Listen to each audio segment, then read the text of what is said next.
Party general secretary ఉన్నారు. Sir ఏం చెప్పారు స్పీకరు, మీరు ఏం విన్నారు, అసలు ఏమనిపించింది? టెక్నికల్గా ఆధారాలు లేవు అన్న విషయము మేమైతే వినలేదు. స్పీకర్ గారు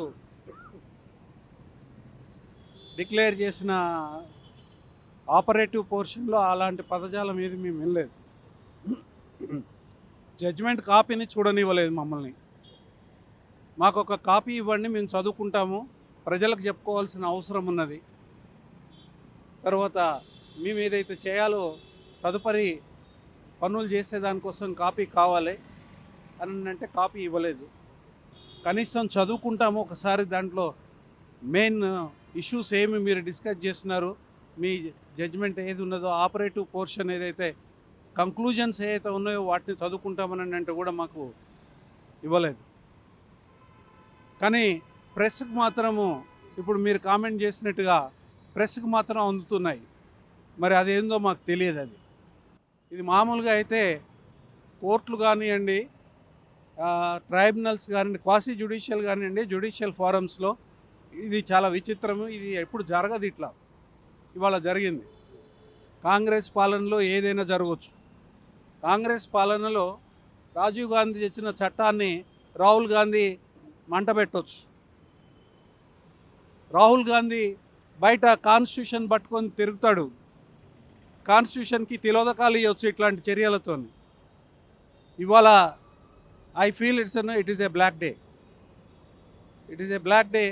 డే లైట్లో ప్రెస్ ముందట, ప్రజల ముందట, ఎవరైతే ఓటేసి గెలిపిస్తారో వాళ్ళ ముందట కాంగ్రెస్ పార్టీలో మేము చేరినామని ఎమ్మెల్యేలు ఎలుగెత్తి చాటిన ఎమ్మెల్యేలని ఇవాళ ఆధారాలు లేవు అని స్పీకర్ గారికి, అంటే ఈ ట్రైబ్యునల్కి కనిపించలేదు.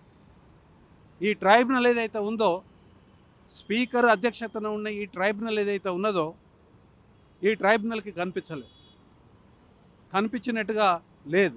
ఆధారాలు లేవు అని అంటే అంతే కదా, కనిపించినట్టుగా లేదు. ఇంతకన్నా దుర్మార్గం ఏముంటుంది?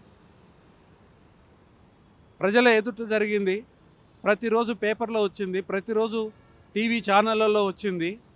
వాళ్ళంతటా వాళ్ళు మేము కాంగ్రెస్లో చేరినామని చెప్పింది. ముఖ్యమంత్రితోని, తర్వాత కాంగ్రెస్ పార్టీ నాయకులతోని కండవాల వేయించుకున్నది, సన్మానాలు చేయించుకున్నది, తర్వాత చైర్మన్లు అయినది, మన పిఎస్సి చైర్మన్ అయింది. ఆ తర్వాత ఇంకోటి ఏంటంటే ప్రభుత్వ సలహాదారుడైంది, కాంగ్రెస్ పార్టీ నుంచి పోటీ చేసింది, బీఆర్ఎస్ నుంచి గెలిచిన ఎమ్మెల్యే బీఆర్ఎస్కి రాజీనామా చేయకుండా కాంగ్రెస్ పార్టీ టికెట్ మీద ఎంపీగా పోటీ చేసింది. ఇంకొక ఎమ్మెల్యే, బీఆర్ఎస్ ఎమ్మెల్యే, ఫిరాయించిన ఎమ్మెల్యే, ఆయన కాంగ్రెస్ పార్టీ ప్రచారంలో గుర్తుకి, కాంగ్రెస్ గుర్తుకి ఓటేయమని చెప్పి, ఆ రెండు ఇంకా వారికి నోటీసులు పోయినాయో తెలియదు, అది ఏమవుతుందో తెలియదు. సుప్రీంకోర్టు ఆర్డర్ ఇచ్చిన తర్వాత కూడా దాని మీద ఇంత మటుకు ప్రొసీడింగ్సే మొదలు కాలేదు. ఏ రకమైన ఇది అన్యాయం. రోడ్డు మీద మాట్లాడుతుంటే కూడా రోడ్డు మీద మాట్లాడనీయకపోవడం, ఇది అన్యాయం. ఇది ఇంత దౌర్జన్యం. రోడ్డు మీద మాట్లాడుతూ ఉన్నాం, రోడ్డు మాట్లాడుతూ ఉన్నాం. ఇది పోలీసు రాజ్యమా? ఇదేమన్నా పాకిస్తాన్లో ఉన్నామా, ఇండియాలో ఉన్నామా? అంటే నిజంగానే ఇప్పుడు మాట్లాడుకునే అవకాశం కూడా లేని ప్రభుత్వం ఇవాళ ఈ రాష్ట్రంలో ఉన్నది. రోడ్డు మీద మాట్లాడుతున్నాం కదా.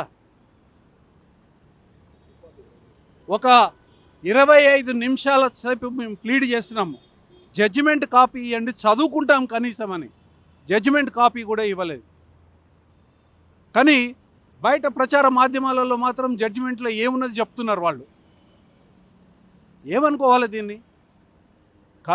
అందరి కళ్ళ ముందు, లక్షలాది మంది, కోట్లాది మంది ప్రజల ముందు స్పష్టంగా వాళ్ళు మేము పార్టీ మారినామని చెప్తే అది మాత్రం ఈ ట్రిబ్యునల్కి కనిపించలేదు, డిస్మిస్ చేశారు. ఫర్దర్ ఏంటి సార్, ఎట్లా మూవ్ అవుతారు? ఆల్రెడీ హైకోర్టుకు పోయారు, సుప్రీంకోర్టు సూచన మేరకు ఈరోజు స్పీకర్ చెప్పారు. సో ఫర్దర్ ఈరోజు స్పీకర్ చెప్పిన దానికి మళ్ళీ ఎట్లా మూవ్? తప్పనిసరిగా ఈ జడ్జిమెంట్ ఏదైతే ఉన్నదో, ఈ జడ్జిమెంట్ ఇది నిష్పక్షపాతంగా వచ్చిన జడ్జిమెంట్ కాదనేది మాకు అర్థమవుతూ ఉంది. తర్వాత చట్టానికి విరుద్ధంగా ఈ జడ్జిమెంట్ ఉన్నదనేది మాకు అర్థమవుతూ ఉన్నది. తర్వాత ఇది సహజ న్యాయ సూత్రాలకు వ్యతిరేకంగా ఉన్నదనేది మాకు అర్థమవుతూ ఉన్నది. తర్వాత ఇది జరిగిన విషయాలు ఏవైతే ఉన్నాయో ఆ విషయాలని పరిగణలోకే తీసుకోలేదు, వాస్తవాలని పరిగణలోకి తీసుకోలేదు. కాబట్టి on facts and on law 100% ఈ judgement unsustainable and anti legal judgement. కాబట్టి మేము లీగల్గా మాకున్న ఆప్షన్స్ హైకోర్టుకు పోవచ్చు. ఈ హైకోర్టుకి మేము తప్పనిసరిగా దీన్ని అప్పీల్ చేస్తాం. సోమా భరత్ గారు అప్పీల్ చేస్తూ ఉన్నారు. యాక్చువల్గా అయితే మనం రోడ్డు మీదే మాట్లాడుతూ ఉన్నాం. ఆయన కూడా అబ్జెక్షన్ చేసే ప్రయత్నం చేశారు. సో ప్రస్తుతం అయితే హైకోర్టుకు వెళ్తామంటున్నారు. గతంలోనే హైకోర్టుకు వెళ్ళారు, సుప్రీంకోర్టుకు వెళ్ళారు. వాళ్ళు గతంలో వీడియోల ముందు ఓపెన్గా మాట్లాడారు, పార్టీ మారామని చెప్పేసి. సో ప్రస్తుతం జరుగుతున్న దానిపైన హైకోర్టుకు అప్పీల్ చేయనున్నారు అనేటువంటిది లీగల్ ఎక్స్పర్ట్ సోమా భరత్ చెప్తా ఉన్నారు. వీడియో జర్నలిస్ట్ జ్ఞానేశ్వర్తో మధు మల్కేడ్కర్, నాంపల్లి. చరిత్ర సృష్టించినోడు ఇప్పుడు ఆ చరిత్రని తిరగరాయబోతున్నాడు. అబద్ధాల గోడల్ని బద్దలు కొట్టి నిజాలను రాగా మీ ముందుంచబోతున్నాడు. నిజమైన వార్తల కోసం వెంటనే డౌన్లోడ్ చేసుకోండి రా యాప్ని.